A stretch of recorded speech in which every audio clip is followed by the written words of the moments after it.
పెంచాడు. దేవునికి స్తోత్రం. హల్లెలూయా. ఈరోజు బైబిల్లో మనం ఎక్కడ చూసినానండి, 2 అక్షరాలు నిద్ర అనే మాట చాలాసార్లు బైబిల్లో ఉంది. ఏమని వినండి, అంతే, జాగ్రత్తగానండి, మీకు అర్థమవుతుంది. ఎదరెదర మీకే అర్థమవుతుంది. ఏంటి నిద్ర గురించి, ఏంటి మన గురించి వీడు చెప్తున్నాడా ఏంటి అనుకోవద్దు. ఎవరు ఉన్నమాట చెప్తున్నాను. నిద్ర అనే మాట బైబిల్లో మనం చాలాసార్లు గమనిస్తూ ఉన్నాం. అపోస్తలుడైన పౌలు గారు చెప్తారు, ప్రభువైన అయిన యేసుక్రీస్తు వారి జ్ఞాపం చేస్తారు. అటు యోనా గారి గురించి కూడా ఉంటుంది, సంసోను గురించి కూడా ఉంటుంది. ఈ విధంగా నిద్ర గురించి అనేక మార్లు బైబిల్లో చాలా చోట్ల మనకి కనబడుతూ ఉంటుంది. నిద్రపోవడం మంచిదా కాదా?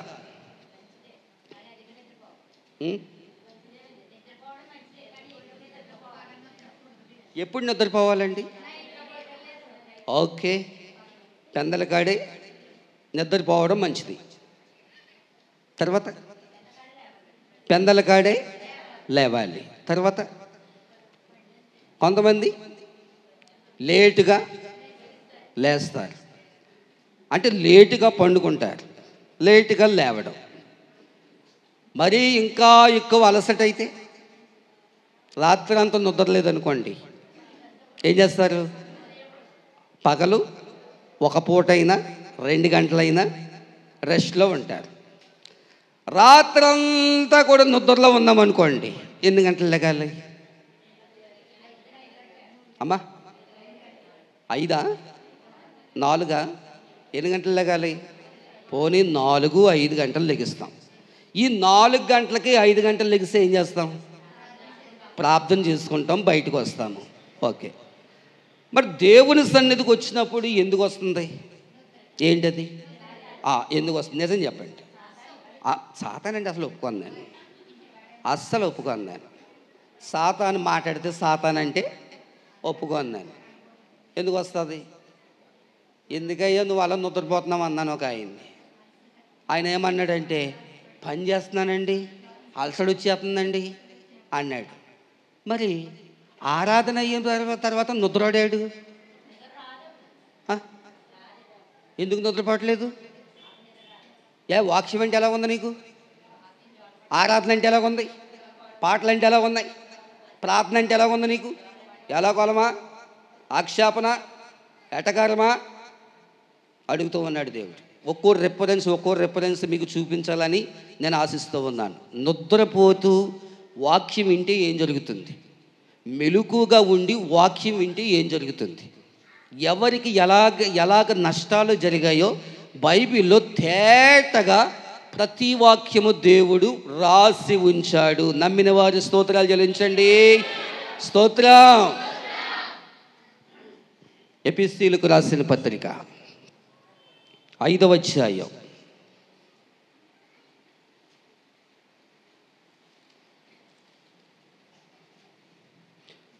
ఎఫెసీయులకు రాసిన పత్రిక 5వ అధ్యాయం 14వ వచనం చదువుకుందాం. అందుచేత నిద్రించుచున్న నీవు మేల్కొని మృతులలో నుండి లెమ్ము, క్రీస్తు నీ మీద ప్రకాశించునని ఆయన చెప్పుచున్నాడు. అపోస్తలుడైన పౌలు గారు తన సంఘాన్ని ఉద్దేశించి చెప్పబడి ఉన్నటువంటి మాటలు. నీవు నిద్రలో ఉన్నావు, నువ్వు మేల్కో. నువ్వు మేల్కొంటే దేవుడు నీ మీద ప్రకాశింపజేయబోతూ ఉన్నాడని చెప్తూ ఉన్నాడు. నీ మీద ప్రకాశింపజేయాలంటే, ఉదయకాంతి నీ మీద రావాలి అంటే, నీవు జోగుతూ వాక్యము వింటే, నిద్రపోతూ వాక్యము వింటే దేవుడు నిన్ను ప్రకాశింపచేయడు. దేవుడు నిన్ను ప్రకాశింపచేయాలి అంటే మత్తులో నుండి నువ్వు మేల్కోవాలి, నిద్రలో నుండి నువ్వు మేల్కోవాలి. నువ్వు మేల్కొని ఈరోజు దేవుడు నాతో మాట్లాడుతున్నాడని నీ హృదయాన్ని మనసును దేవునికి అప్పగించి వాక్యము వినేటట్లుగా ఆ వాక్యాన్ని మన మనసుల్లో మన హృదయాల్లో భద్రపరుస్తూ ఉన్నట్లుగా నీవు వాక్యాన్ని వినాలి. అలాగ ఎవరైతే చేస్తారో, అలాగ ఎవరైతే పాటిస్తారో ఆ నిద్ర నుండి యేసునామములో దూరంగా ఆజ్ఞాపించి దూరముగా ఆ నిద్రమత్తుని తరమాలి. ఎంతమంది తరుముతున్నారు అలాగా మన ఎదుట వస్తున్నటువంటి నిద్ర నుండి ఎంతమంది దూరపరుస్తూ ఉన్నారు, ఎంతమంది తరుముతున్నారు, ఎంతమంది ఆహ్వానం పలుకుతూ ఉన్నారు. ఇది అచ్చమైన స్వచ్ఛమైన తెలుగు భాషలో పరిశుద్ధుడైనటువంటి పౌలయ్య గారు ఆయన వ్రాస్తున్నటువంటి మాట. ప్రైజ్ ద లార్డ్, హల్లెలూయా. నీవు నిద్రలో ఉంటే గాక లెమ్ము, మేలుకో, నీవు దేవుడు నిన్ను ప్రకాశింప చేయడానికి సమయము ఆసన్నమైనది. ఇప్పుడే మేలుకో, ఇప్పుడే లెగు, ఇప్పుడే నీవు దేవుని యొక్క సన్నిధిలో నీవు ఉండగా మేలుకో, నీవు నీ కళ్ళు తెరచి యేసయ్య వైపు చూడు అని పౌలయ్య గారు జ్ఞాపకం చేస్తూ ఉన్నారు. దేవునికి స్తోత్రం, హల్లెలూయా. రోమీయులు రాసిన పత్రిక చూద్దాం, 12వ అధ్యాయం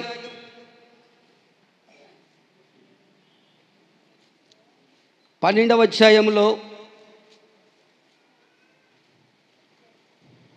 2వ వచనం చదువుకుందాం. మీరు ఈ లోక మర్యాదను అనుసరింపక ఉత్తమమును అనుకూలమును సంపూర్ణమునయ్యున్న దేవుని చిత్తమేదో పరీక్షించి తెలుసుకొనినట్లు మీ మనస్సు మారి నూతన మగుటు వలన రూపాంతరము పొందుడి. దేవునికి స్తోత్రం, హల్లెలూయా.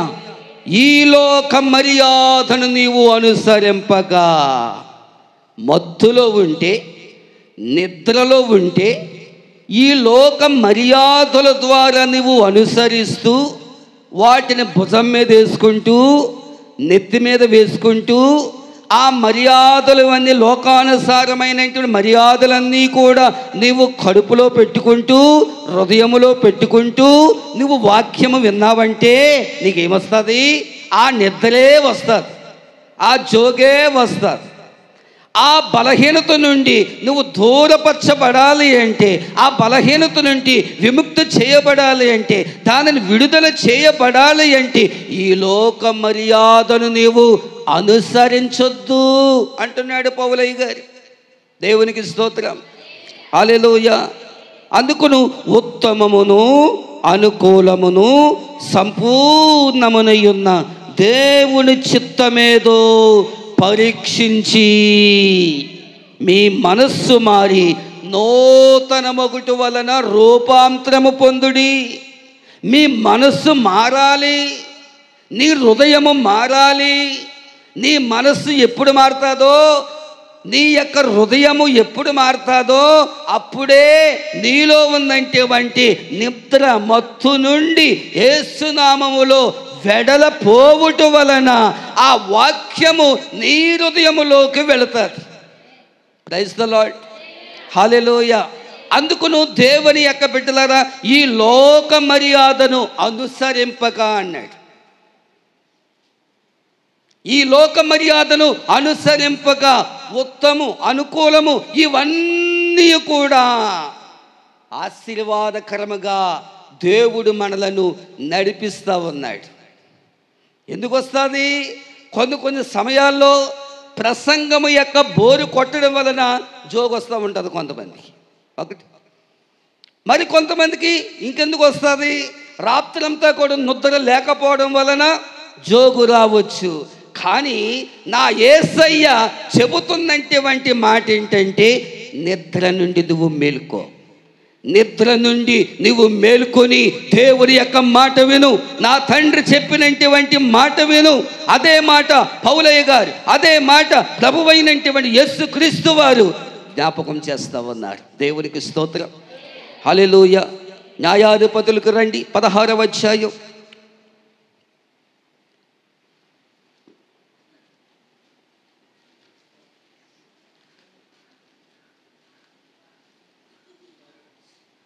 న్యాయాధిపతులు 16వ అధ్యాయం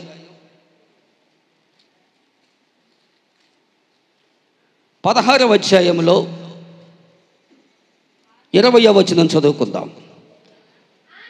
ఆమె సంసోను, ఫిలిష్తీయులు నీ మీద పడుచున్నారనగా అతడు నిద్ర మేల్కొని ఎప్పటి ఎట్లు నేను బయలుదేరి విరజిమ్ము కొందుననుకొనెను. అయితే యెహోవా తనను ఎడబాసనని అతనికి తెలియలేదు. దేవునికి స్తోత్రం. ఇప్పుడు సంసోను ఎలాగున్నాడు? సంసోను ఎలాగున్నాడు? నిద్రమత్తులో ఉన్నాడు. ఎవరో ఈ నిద్రమత్తు ఇచ్చింది? చెప్పాలి. దెలీలా ఏం చేసింది? ఆయనలో ఉన్నటువంటి శక్తి రహస్యమును తెలుసుకొని లాక్కుంది. ఏం ప్లాన్ చేసింది? ఈ సంసోనికి నిద్ర మేల్కొని, ఎలాంటి నిద్ర? అమ్మో, చాలా భయంకరమైన నిద్ర. ఇలాంటి నిద్ర ఈయనకి రావాలని సంసోనికి పెట్టి కావలసిన శక్తి రహస్యాన్ని లాక్కుందనమాట. తరువాత ఇదిగో సంసోను, సంసోను నీ మీద ఫిలిష్తీయులు పడుచున్నాడు అనగా నిద్ర మేలుకున్నాడు సంసోను. నిద్ర మేలుకొని మరలా ఒక్కసారి దేవుడిగాక నాకు శక్తి ఇస్తే, నాకు బలము ఇస్తే ఒక్కసారి విరజిమ్ముకొని నేను ఫిలిష్తీయుల మీదకి నేను వెళ్దాం అనుకున్నాడు. కానీ శక్తి సరిపోలేదు. అప్పటికే సంసోనుకున్నటువంటి బలాన్నంతా కూడా దెలీలా లాగేసుకుంది. దేవునికి స్తోత్రం, హల్లెలూయా.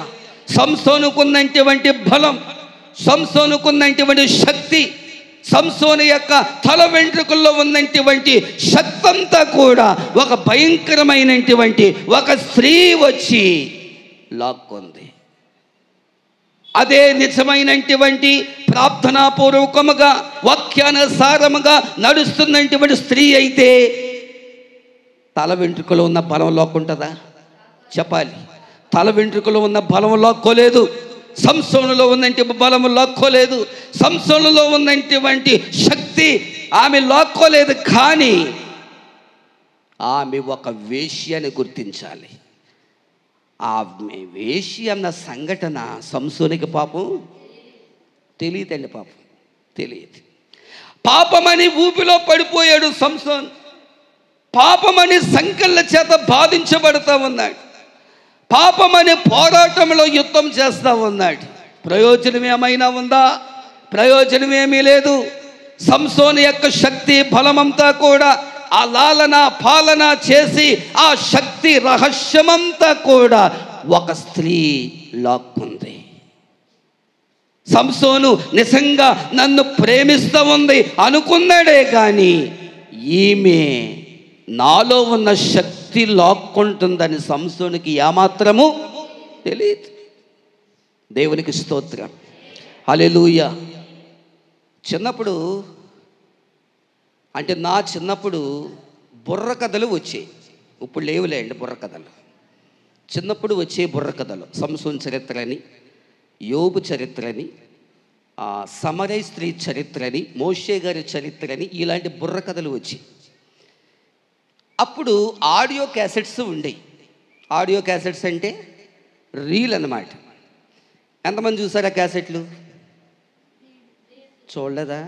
ఆడియో క్యాసెట్లు చూడలేదా? రీల్ తిరిగే క్యాసెట్లు.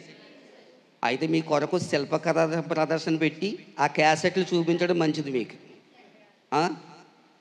ఏమండి, అలాంటి క్యాసెట్లు ఇప్పటికీ ఉన్నాయి. ఎవరేమన్నా ఇవ్వనాయి అడగండి. అది పని చేయాలంటే టేప్ రికార్డర్ ఉండాలి. టేప్ రికార్డర్ ఉంటే పలుకుతుంది.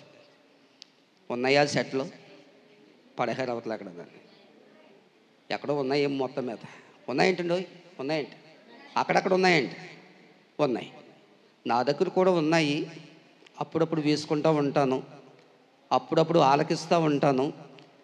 చరిత్రలు అంటే చాలా ఇష్టం నాకు.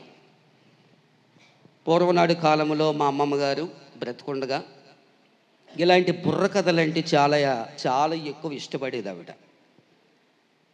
చిన్నప్పుడు బుర్ర కథ కంఠస్థం చేసేవాడు నేను. క్యాసెట్లో ఎలా పాడతారో అలాగ కంఠస్థం చేసి పాడేవాడిని. ఇప్పుడు ఎవరు అడగద్దు, పాడను బాగోద్దు, అంత మంచిది కాదు మనకి.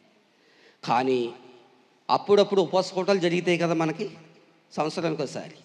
ఆ ఉపవాస కూటాలు జరిగినప్పుడు మన కుర్రోళ్ళు యవనస్తులు అందరు వెళ్ళిపోయాక రౌండ్ వేసి ఇంకో భజన కార్యక్రమం జరుగుతుంది మాకు. అర్థమైందా మీకు? ఆ భజన కార్యక్రమానికి మిమ్మల్ని కూడా ఆహ్వానం పలుకుతూ ఉన్నాం. ఉంటే ఉండొచ్చు ఆ టైంలో. ఆ టైంలో పాడతాను. ఏది ఈ బుర్రకథ ఆ టైంలో పాడతాను. అంచేత ఆ పాడించుకునే వాళ్ళు ఉన్నారు నా చేత కొద్దో గొప్ప. అంచేత బుర్రకథలో నిజంగా సంసోను ఎలాగైతే బాధపడుతూ ఏడ్చి ఆ బుర్రకథలో ఆయన పాడాడో నిజంగానే కన్నీరు వస్తుంది. మీకు తెలియదు కానీ బుర్రకథ అంటే ఏంటో అనుకుంటారు మీరు. ఏడ్చి దగ్గర ఏడుపును, నవ్వే దగ్గర నవ్వును, ఆ విధంగా చేయాలా బుర్రకథ అంటే. ఇప్పటికీ వేసుకుంటామంటారు కొంతమంది, ఎటకరాలు చేస్తారు నన్ను. ఇదేంట్రా బాబు, ఇదేం భక్తిరా బాబు, ఇదేం బుర్రకథలరా నాయన అనుకుంటారు చాలామంది. దేవునికి స్తోత్రం చెప్పండి. హల్లెలూయా, హల్లెలూయా. ఈ సంసోను కథ నేను చదువుతున్నప్పుడల్లా మా అమ్మమ్మ గుర్తొచ్చేస్తుంది ఓ పక్కనేమో బుర్రకథ కూడా గుర్తు చేసి పాడుకుంటాను. నాకు నేనే పాడుకుంటూ ఉంటాను. ఓకే, ఇప్పుడు సంసోనుకున్నటువంటి బలము, శక్తి, రహస్యమంతా కూడా ఢిల్లీలో ఏం చేసిందమ్మా? పూర్తిగా లాగేసుకుంది. శక్తి బలమంతా కూడా. సంసోను నిద్రమత్తులో ఉన్నాడు కనుక ఆ నిద్రమత్తులో ఉండి లేవలేనటువంటి పరిస్థితి. ఒకవేళ ఫిలిష్తీయులు చంపుదామనుకున్నాడు కానీ బాడీ సహకరించిందా? చేతులు సహకరించాయా? పోనీ ఆయన తల వెంట్రుకలు ఏమైనా సహకరించాయా? లేదండి. కారణం ఏంటి? ఆయనకున్నటువంటి బలము, శక్తంతో కూడా పోయింది. దేవునికి స్తోత్రం, హల్లెలూయా. సైతానుగాడు కూడా మనలో ఉన్నటువంటి శక్తి, బలమనంతా కూడా దోచుకోవడానికి, పాడు చేయడానికి మన దగ్గరికి రాబోతాడు, మన దగ్గరికి వస్తాడు ఏ టైంలోనైనా. అందుచేత యేసు నామములో వాడిని దూరముగా తరమగొట్టాలి. అందుకనే నిద్రమత్తులో నుండి మనము లేవాలి, నిద్రమత్తులో నుండి మనము విడిపించబడాలి, నిద్రమత్తులో నుండి మనము లేవనెత్తబడాలి. దేవునికి స్తోత్రం, హల్లెలూయా. ఇప్పుడు మన అన్నయ్య గారి దగ్గరికి వద్దాం. యోనా గారు ఎక్కడుంది? 1వ అధ్యాయం చూడండి.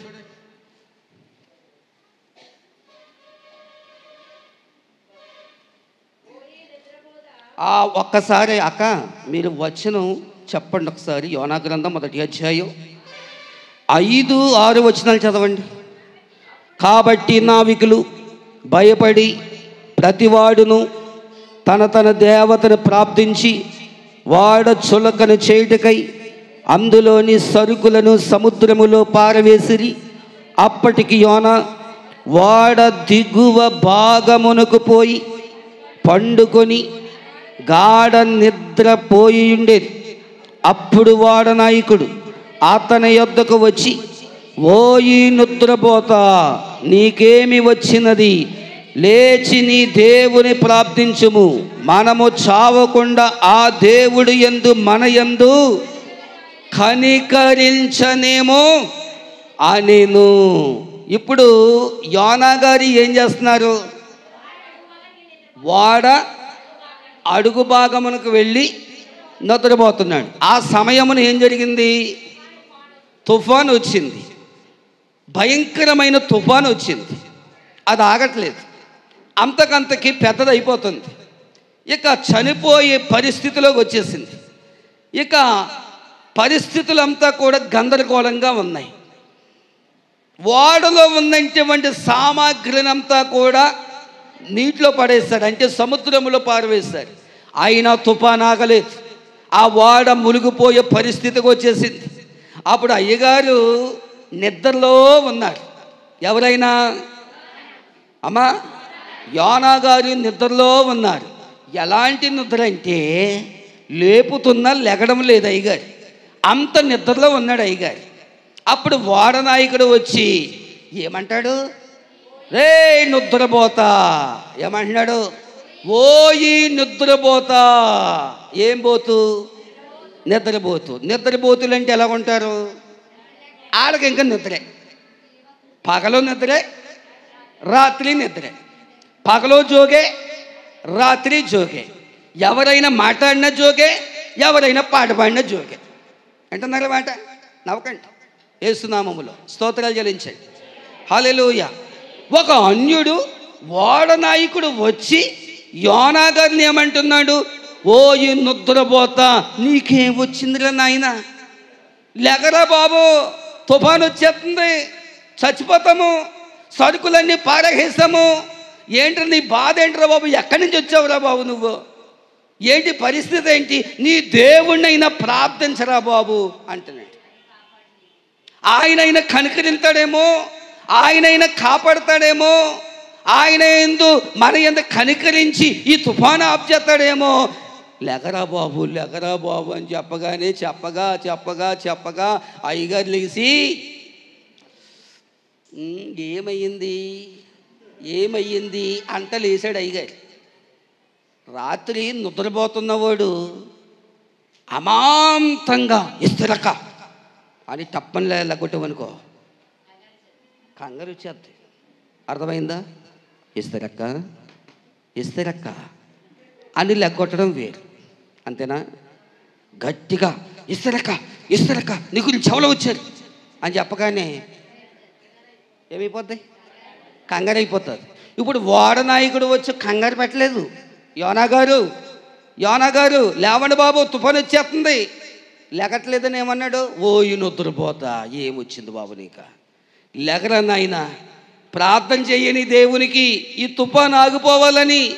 చాలామంది జనాలు ఉన్నారు, ఇందులోనూ లక్షల జనాలు ఉన్నారు, వీళ్ళందరూ చనిపోతారు, వాడ మునిగిపోయే పరిస్థితికి వచ్చేసింది అని చెప్తా ఉన్నాడు. అప్పుడు లేచాడు. ఏమంటాడు? ఒప్పుకున్నాడు. పాపం ఏం ఒప్పుకున్నాడు? నా వల్లే వచ్చేసింది, నన్ను విసిరేయండి అన్నాడు. సరే, ఆ సబ్జెక్ట్ అంతా వద్దు మనకి. ఆయన ఇప్పుడు ఏం జరిగింది? ఆయనకి నిద్ర అనేది కలిగింది ఆయనకి. దేవునికి స్తోత్రం. హల్లెలూయా. కొంతమందికి ఇళ్ళ దగ్గర నిద్ర పట్టదు ఏమాత్రం.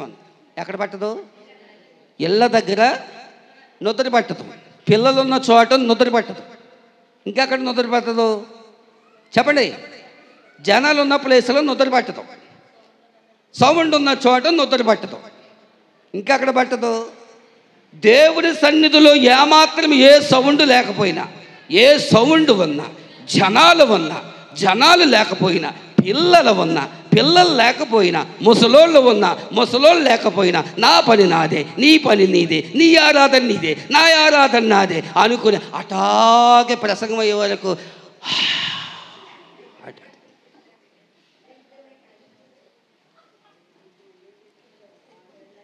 ఒక్కసారి వాళ్ళని అడగండి మీరు, ప్రసంగం అయిపోయాక ఏమన్నావు బాబు ఇప్పుడు దాకా నువ్వు అని ఏమన్నా చెప్తారేమో చూద్దాం. ఏం చెప్తారు?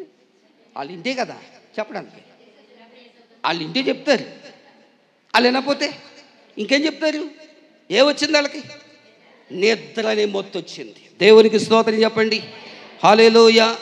యేసుక్రీస్తు వారు తమ్ముడు, యేసుక్రీస్తు వారు ఆయన శిష్యులు జరిగినటువంటి సందర్భం ఏంటో బైబిల్లో మనం చూద్దాం. మత్తయి సువార్త 9వ అధ్యాయం చూడండి.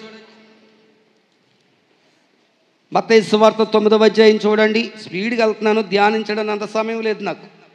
9వ అధ్యాయం 24వ వచనం చూడండి. స్థలమియుడి,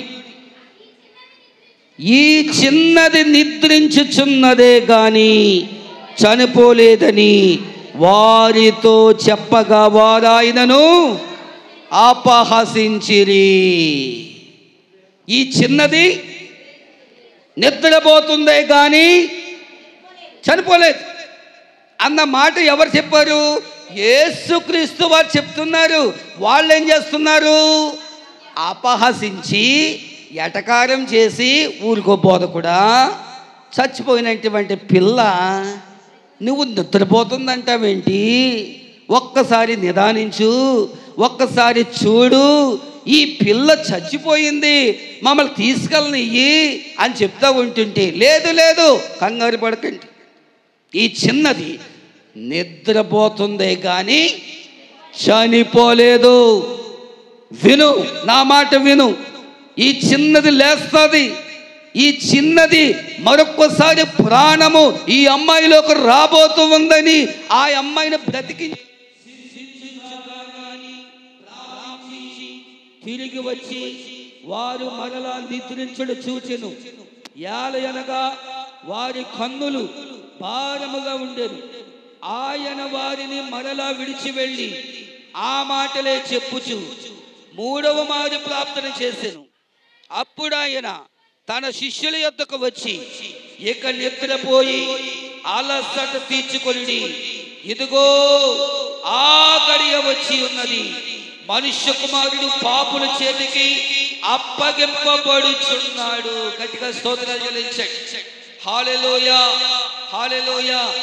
యేసయ్య చెప్పబడి ఉన్నటువంటి మాట ఏంటో తెలుసా? మీరు మెలకుగా ఉండండి అన్నాడు. ఏమన్నాడు? మీరు మెలకుగా ఉండండి, మెలకువ కలిగి ప్రార్థన చేయండి. సాతానుడు ఎలాంటి శోధన పెట్టకుండా మీరు ప్రార్థన చేయండి అని చెబుతూ ఉన్నాడు. యేసుక్రీస్తు మొదట మారు వెళ్ళి శిష్యులు ఏం చేస్తున్నారని వచ్చి చూసేటప్పటికి ఏం చేస్తున్నారు? ఎన్నిసార్లు అలా నిద్రపోయారు? 3 సార్లు వాళ్ళు నిద్రపోయారు. 3వ మారు నిద్రపోతున్నటువంటి సమయంలో మనుష్య కుమారుడు వచ్చేసాడు. రాను వారు పట్టుకున్నారు, తీసుకుని వెళ్ళిపోతున్నటువంటి సమయంలో యేసయ్య అంటాడు, ఏమనో తెలుసా? ఇదిగో మీరు అలసట తీర్చుకొనండి, నాకు సమయం అయిపోయింది, నేను వెళుతూ ఉన్నానని శిష్యులకు చెప్పడం జరిగింది. దేవునికి స్తోత్రం, హల్లెలూయా. వాయిస్ వస్తుందా నాయన? ఇక్కడ ఎవరు లేరా? ఓకే, సర్లే టైం అయిపోయింది. ఓకే, మంచిది. చూడండి, ఇక్కడ యేసుక్రీస్తు వారు శిష్యుల వారు సంఘటన మనం చూస్తూ ఉన్నాం. శిష్యులు ఏం చేస్తూ ఉన్నారు? యేసయ్య ఉండగానే ఏ సాతానుడు అడ్డు రాకుండా మేము ప్రార్థన చేస్తామని ఒప్పుకున్నారు యేసయ్య ఎదుట. యేసయ్య అంత దూరం వెళ్ళి ప్రార్థన చేస్తూ ఉండగానే శిష్యులు ఏం చేస్తున్నారు? నిద్రపోతున్నారు. వాళ్ళ నిద్ర చివరికి ఏం చేసిందో తెలుసా? బాధకుడని యేసుక్రీస్తుని తీసుకుని వెళ్ళిపోతున్నటువంటి సమయంలో అప్పుడు అరుస్తూ ఉన్నారు, అయ్యో మా బోధకుని తీసుకెళ్ళిపోతున్నారు, మా యేసయ్యని తీసుకెళ్ళిపోతున్నారు. ఇంకా సుఖమేముంది? ప్రయోజనమేముంది? ప్రయోజనం ఏమీ లేదు. దేవునికి స్తోత్రం కలిగినగా. హల్లెలూయా, హల్లెలూయా. చివరిగాని అపోస్తల కార్యములు 20వ అధ్యాయానికి రండి.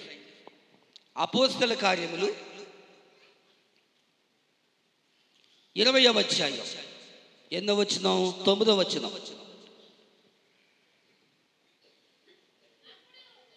అప్పుడు ఐతుకు అనునొక యవనస్తుడు కిటికీలో కూర్చుండి గాఢ నిద్రపోయి పౌలు చాలా సోపు ప్రసంగించుచుండగా నిద్ర భారము వలన జోగి 3వ అంతస్తు నుండి క్రింద పడి చనిపోయిన వాడై ఎత్తబడెను.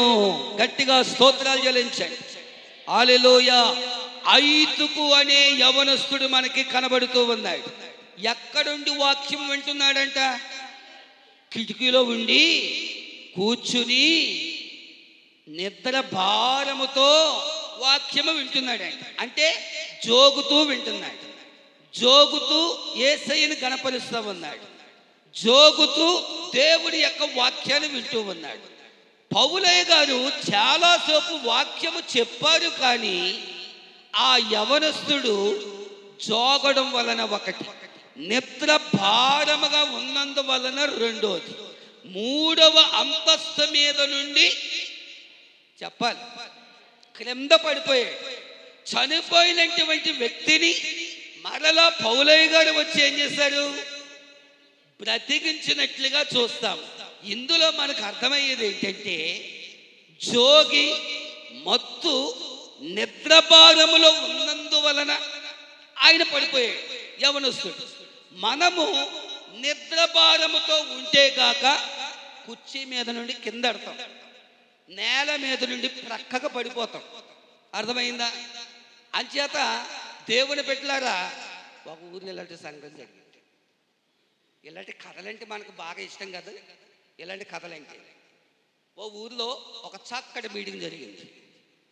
నాన్నగారు ఊరికని ఇంకా గట్టిగా ప్రసంగం చేస్తున్నాడు. ఆయన గట్టిగా ప్రసంగం చేసిన, ఒరే అన్నయ్య పడిపోతావురా అనగానే, ఏయ్ పడిపోండిరా, నేను పడిపోవడం ఏంటి, నేను పడిపోను అంటున్నాడు.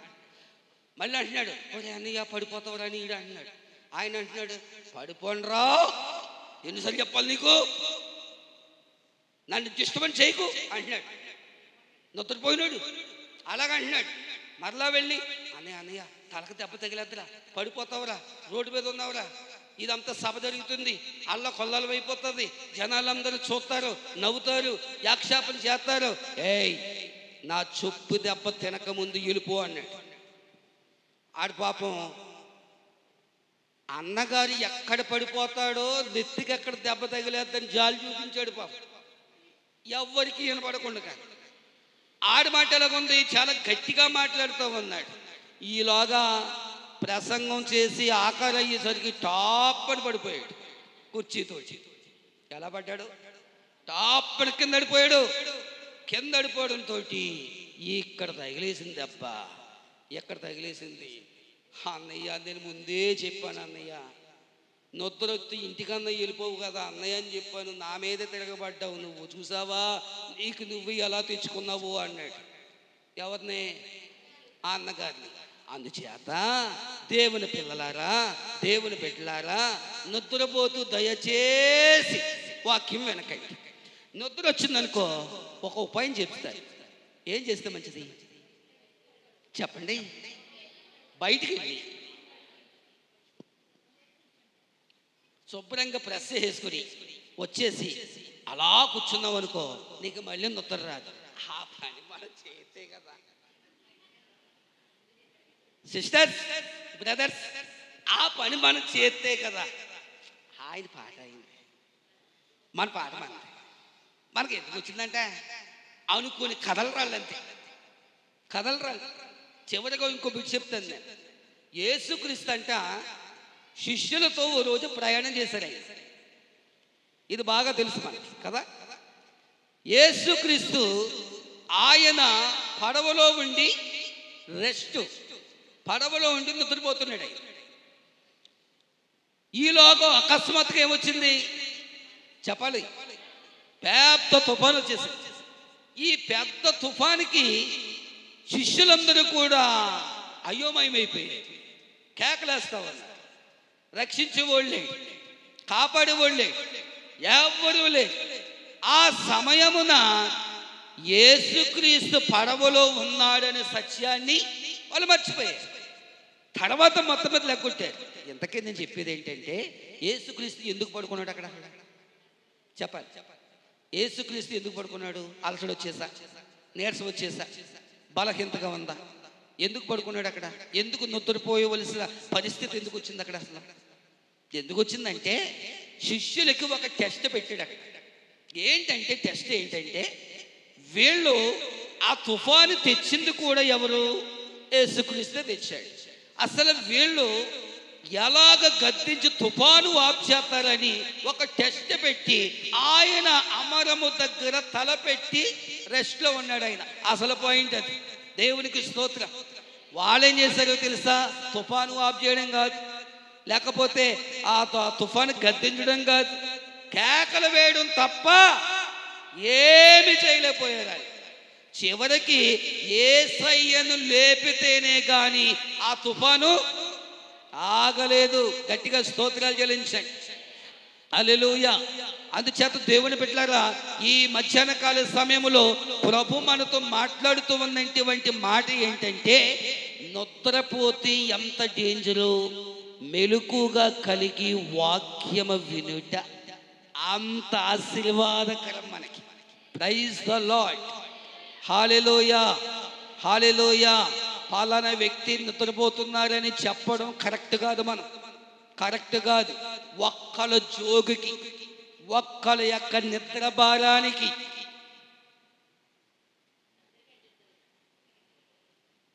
అందరికీ కూడా ఏమవుతుంది, సోకుతా ఉంటారు, అలా సోకుతూ ఉంటారు. అంచేత నిద్ర భారము నుండి మనం ఏం చేయాలి, ఏం చేయాలి? మెలకుగా కలిగి దేవుని యొక్క సన్నిధిలో మనము ప్రార్థన చేయడం వలన, వాక్యము వినడం వలన ఆశీర్వాదం కలుగుతుంది. ఒక గడి అయినా నాతో మీరు మేల్కొని ఉండలేరా అని ప్రభువు అడుగుచున్నారు. లేచి బాకావుదుడి, ఒక గడి అయినా నాతో మీరు మేల్కొని ఉండలేరా అని ప్రభువు అడుగుచున్నారు.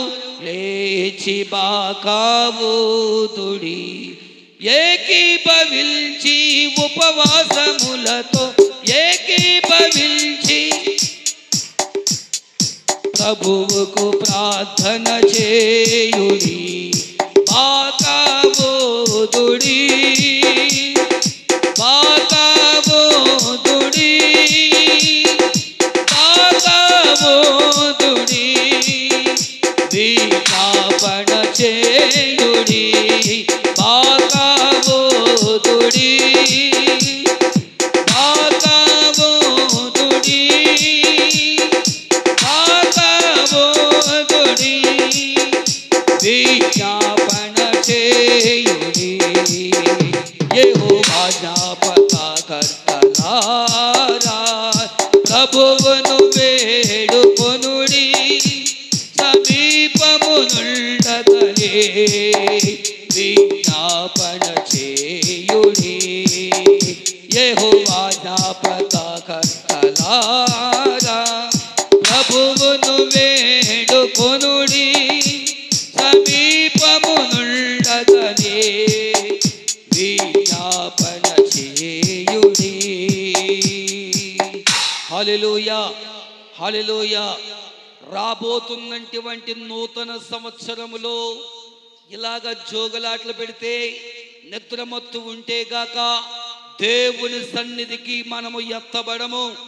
దేవుని యొక్క పిలుపు మనకు వినబడదు. ఆ పిలుపు మనకు వినబడాలి అంటే, ఆ పిలుపు మన దరికి రావాలంటే, దేవుని యొక్క సన్నిధిలోకి మనము ఎత్తబడాలి అంటే, నిద్రమత్తులో నుండి మనము విడుదల చేయబడుదుము గాక. నిద్రమత్తులో నుండి మనము బంధకముల్లో నుండి విడిపించబడుదుము గాక. కనుక దేవుని యొక్క బిడ్డలారా, వాక్యానుసారముగా నడిచి దేవుని యందు భయభక్తులతో మనము ఉండి మెలకుగా కలిగి వాక్యము విందాం, మెలకు కలిగి ఆరాధన చేద్దాం, మెలకు కలిగి దేవుని యొక్క ప్రసన్నతను మనము అనుభవించుతాం. ఈ కొద్ది మాటలను ప్రభు దీవించి ఆశీర్వదించి నడిపించును కాక. ప్రార్థన చేసుకుందాం. కళ్ళు మూసుకోండి. యేసయ్యా, ఈ దినమందు దేవా, మీరు మాతో ఉన్నందుకై స్తోత్రాలు నాయనా. మమ్మల్ని నడిపిస్తూ ఉన్నందుకై స్తోత్రాలు నాయనా. ఈ దినమందు ప్రభువా, మీరు మాతో మాట్లాడినందుకై స్తోత్రాలు చెల్లిస్తూ ఉన్నాము నాయనా. ఇదిగో నాయనా, భయంకరమైనటువంటి నిద్ర మత్తులో నుండి, జోగులో నుండి, కునుకుపాట్ల నుండి నాయనా యేసు నామములో విడుదల చేయబడాలి నాయనా. విడుదల చేయబడుదుము నాయనా. విడుదల చేయబడాలి అంటే ఆయన సన్నిధిలో ఉన్నటువంటి మేము నాయనా నీ వాక్యాన్ని మెలకుగా కలిగినైనా, నీ వాక్యాన్ని వినాలి నాయనా. మెలకుగా కలిగినైనా నీ వాక్యాన్ని పఠించాలి నాయనా. మెలకు కలిగినైనా నీ సన్నిధిలోనైనా మేము ప్రార్థన చేయాలి నాయనా. మెలకుగా కలిగినైనా నీ సన్నిధిలోనైనా మేము ఆరాధన చేయాలని దేవుని యొక్క సన్నిధిలో ప్రార్థన పూర్వకంగా ఉందాం. అందరూ ప్రార్థన చేయాలి. అందరూ కూడా ప్రార్థన చేయాలి. యేసయ్యా, నీ నామమునకి స్తుతి కలుగును గాక. మాలో ఉన్న నిద్ర భారం ఉంటే గాక, నిద్ర బలహీనత ఉంటే గాక, నిద్ర భారం ఉంటే గాక, యేసు నామములోనైనా దూరముగా తరమును గాక. యేసు నామములో గాక నైనా దూరముగా నైనా తరమగొట్టును గాక అని దేవుని యొక్క సన్నిధిలో మనము ప్రార్థన చేద్దాం. యేసయ్యా స్తోత్రము నాయనా, ఆరాధనకి యోగ్యుడా స్తోత్రాలు చెల్లిస్తూ ఉన్నాము నాయనా. ఈరోజు నీ ప్రసన్నతను నాయనా దేవా మీరు మాకు ఇచ్చినందుకై స్తోత్రాలు చెల్లిస్తూ ఉన్నాము నాయనా. ఆనాడు నాయన ఐదుకనే యవనస్తుడు నిద్ర భారముగా ఉన్నందువలన 3వ అంతస్తు నుండి ఆయన పడిపోవడం జరిగింది. మనము పడిపోకుండా ఉండాలి అంటే మనము నీతి నిజాయితీగా ధైర్యముతో దేవుని యొక్క వాక్యాన్ని వినాలి అంటే, ఆ వాక్యము ద్వారా మనము వర్ధిల్లము కావాలి అంటే నిద్రమత్తులో నుండి విడిపించబడాలి, నిద్రమత్తులో నుండి దూరపరచబడాలి. నిద్రని మరి ఆహ్వానమును మనము ఆహ్వానించుకుంటగా వాటిని దూరపరచబడాలి.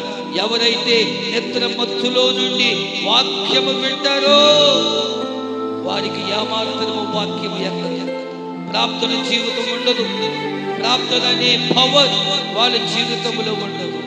నిద్ర మన ఎదుటకు రాకుండా, నిద్ర అనేది మన సంఖ్యలకు రాకుండా, నిద్ర అనేది మన హృదయములో చేరకుండా ప్రభు పాద సన్నిధిలో మనము ప్రార్థన పూర్వకంగా మనం ఉందాం. మా పరమ తండ్రి, ఈ పాద సన్నిధిలో స్తోత్రాలు నాయనా. ఈరోజు మీరు మాతో మాట్లాడినందుకే స్తోత్రాలు తెలుస్తూ ఉన్నాము నాయనా. ఈరోజు నాయనా నిద్ర అనే గురించి నాయనా బైబిల్లో కొన్ని రెఫరెన్స్ల ద్వారా, వాక్యముల ద్వారా నాయనా మీరు మాతో మాట్లాడినందుకే స్తోత్రాలు తెలుస్తూ వస్తాం. ఆనాడు యోనా నాయనా నిద్ర భారముగా ఉన్నందువలన నాయనా ఆయన లేవలేనటువంటి పరిస్థితి ఆయనకి ఏర్పడి ఉంది. ఆయనను నా వలని తుఫాను వచ్చిందని దేవుని సన్నిధిలో ఒప్పుకోవడం జరిగింది. యేసుక్రీస్తు ఆయన శిష్యులు ప్రయాణం చేస్తూ ఉండగా యేసయ్య నిద్రలో ఉండగా కారణం శిష్యులకి ఒక టెస్ట్ పెట్టడం జరిగింది. కానీ దేవుడు ఉన్నాడని సత్యాన్ని వారు మరిచిపోయారు. యేసయ్యను లేపితేనే కానీ ఆ తుఫాను వెళ్ళలేదు. వారి మెలుగుగా ఉండి కూడా వాళ్ళు నిద్ర భారములో వాళ్ళు ఉన్నారనే సత్యాన్ని మనకు అర్థమవుతూ ఉంది.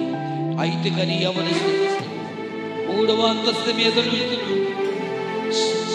దేవుని యొక్క సన్నిధిలో నిద్ర భారముగా ఉన్నందువలన వాక్యము విన్నాడు కనుక ఆ నిద్ర ఆయనను క్రిందకు పడవేసింది. పౌలు గారు వచ్చి బ్రతికించినట్లుగా మనము చూస్తూ ఉన్నాం. సంసోను సంగతి మనము చూస్తూ ఉన్నాం. ఆనాడు సంసోను గాఢ నిద్రలో ఉన్నాడు కనుక, భయంకరమైన చావు నిద్రలో ఆయన ఉన్నాడు కనుక ఆ నిద్ర నుండి ఆయన మేలుకున్నా కానీ శక్తి, సామర్థ్యం, బలమంతా కూడా కోల్పోవడం జరిగింది. ఆయన నిద్రమత్తులో నుండి లేవలేకపోయాడు. అలాగా కాకుండా నైనా నిద్రమత్తు నుండి విడిపించబడాలి, నిద్రమత్తు నుండి తోలివేయబడాలి. నిద్రలో నుండి నైనా మేల్కులనైనా నీ వాక్యము వినే బిడ్డలముగా, నిన్ను ఆరాధన చేసే బిడ్డలముగా, నిన్ను స్తుతించే బిడ్డలముగా, ప్రార్థించే బిడ్డలముగా మమ్మల్ని చేయండి. ఆశీర్వదించి బలపరచండి, మహిమ పొందండి. యేసు నామమున ప్రార్థించుకుంటూ ఆమేన్. అందరికీ కూడా వందనాలండి.